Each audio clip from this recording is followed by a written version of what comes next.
ابن علیہ نے بیان کیا، ان سے ایوب نے، ان سے حمید بن ہلال نے اور ان سے انس بن مالک رضی اللہ عنہ نے بیان کیا کہ رسول اللہ صلی اللہ علیہ وسلم نے مدینہ میں غزوہ موطا کے موقع پر خطبہ دیا، جبکہ مسلمان سپاہی موطا کے میدان میں داد شجاعت دے رہے تھے۔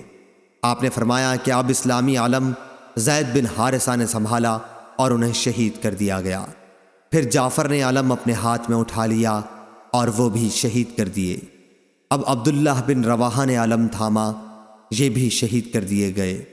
آخر خالد بن ولید نے کسی نئی ہدایت کے بغیر اسلامی علم اٹھا لیا ہے اور ان کے ہاتھ پر فتح حاصل ہو گئی، اور میرے لیے اس میں کوئی خوشی کی بات نہیں تھی۔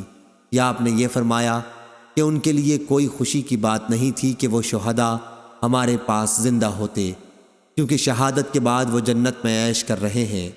اور انس رضی اللہ عنہ نے بیان کیا کہ اس وقت حضرت صلی اللہ علیہ وسلم کی آنکھوں سے آنسو جاری تھے۔